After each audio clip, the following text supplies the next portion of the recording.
যে ধান এই বড় মৌসুমের ধানটা হলো সাধারণত পোলাও চাল কিন্তু কেউ করে না, করে সবাই করে কি বাওয়াত। আমরা চিন্তা করছি যে এই মৌসুমে আমাদের নিজস্ব একটা উদ্ভাবিত জাত যেন বড় মৌসুমে একটা পোলাও ধানের একটা আবাদ কৃষক করতে পারে। কারণ হলো যেহেতু এই সময় কেউ করে না, যদি এই সময় পোলাও ধানটা হয় তাহলে কৃষক কিন্তু অন্য ধানের থেকে লাভ হবে। কারণ দেখেন বড় ধানের বাজারে অন্য অন্য ধানের যে দাম, আজকে মন কত বাজারে?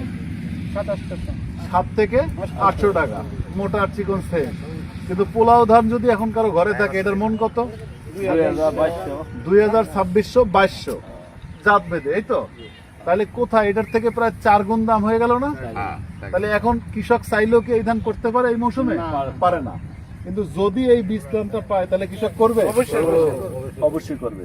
তাহলে আপনারা যে ধানটা দেখতে পাচ্ছেন এই ধানটা কিন্তু আমাদের এই যে কৃষক ভাই বাদশা ভাই লাগাইছিলেন কতদিনে? আমি লাগাইছিলাম এই রোজার কতদিন চারার বয়সে লাগাইছিলেন? 35 দিনে বেশি হয়েছিল। আমাদের রিপোর্টে আছে 40 দিন। 40 দিন। আচ্ছা, এই যে বীজতলায় যে চারা লাগায়, চারা লাগানোর বয়স কি 40 দিন আসলে? চারা লাগানোর বয়স 25 থেকে 30, 22 থেকে 25। আচ্ছা, কিন্তু উনি কিন্তু এই যে 10 দিন দেরি করছে। আপনারা জানেন যে চারার বয়স যদি দেরি হয় তাহলে এইটা কিন্তু ফলনের উপর কি পড়ে? একটা প্রভাব পড়ে। ফলন কিন্তু কি হয়? কমে যায়। এরপরে যেহেতু চারার বয়স দেরি হয়েছে, এটা মেকআপ করার জন্য আরেকটা ক্যাপাসিটি ছিল, ও কিন্তু খাবে তাড়াতাড়ি, দ্রুত খাবে যেহেতু দেরি হয়েছে। কিন্তু ভাই লাগানোর পরে আপনি কি সার ওষুধ ঠিক মতো দিতে পারছেন? না, এটা তো নতুন জাত, এজন্য এটা বুঝে না, নতুন জাত দেয় নাই। এখানে আবার একটা সমস্যা হলো যে এবার ঢেঁড়সে খুব ভালো পয়সা পাইছে নাকি? ঢেঁড়স নিয়ে খুব ব্যস্ত ছিল। আমার এই এসি একটু ধান নিয়ে কোনো চিন্তা নাই। এখন সার ওষুধ ছাড়া আপনারা যে ধান দেখতে পাচ্ছেন, কোন রোগবালাই আছে? সবাই দেখেন, কোন রোগবালাই আছে? এই যে উচ্চতা আছে, এত ঝড় বৃষ্টি তুফান, এবছরের মতো ঝড় বৃষ্টি তো আর হয় নাই। কোন ধান ফালাইছে? ফালায় নাই।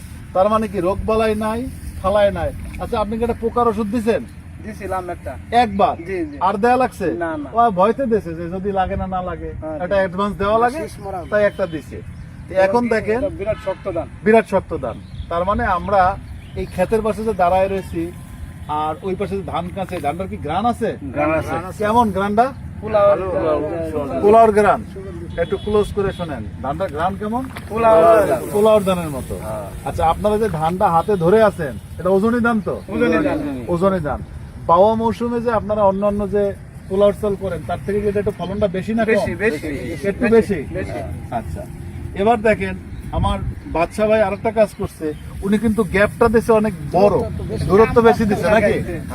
দূরত্ব বেশি দিছে। এখন আমরা একটু বাদশা ভাইয়ের কাছে শুনি, আমাদের কৃষক। বাদশা ভাই, আপনি তো আজকে ধান কাটছেন না? এই যে পাশে যে ধান কাটছেন, তো ধান যে মারাইছেন, আপনি তো মারাইছেন, ওজন করছেন, তাতে কি কাঠা মারাই করছেন না 1% মারাই করছেন? কিভাবে? 1% মারাই করছেন। 1% মারাই করছেন। তো 1%তে আপনি এই কাঁচা ধান কতটুকু পাইছেন? আমার এমনি একটু কম হয়েছে, কারণ যত্নের অভাবে। যেটা হয়েছে 30 কেজি হয়েছে। আর যদি যত্ন ভালো করে কোন যেতে আরো ফলনে ভালো হয়। চিটা হয়েছে না, ধান খুব সুন্দর হয়েছে। মানে হলো আপনার কাঠা কয় কাঠায় শতাংশ? 9.5। তাহলে 9.5 তে গুণ দেই, দেখি কাঠায় কয় মন হয়। 9.5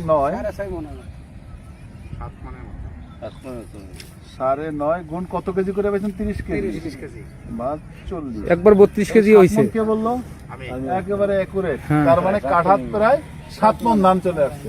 কারণ আপনি হিসাব করেন, আল্লাহ 7 মন দেয় নাই, ধরেন 1 মন কম হয়েছে অথবা 1 মন বেশি হয়েছে, 7 মন তো টিকবে। তাহলে আজকের বাজার যদি চিন্তা করেন, 7 মন ধানের দাম কত? 700 করে হইলে 4900।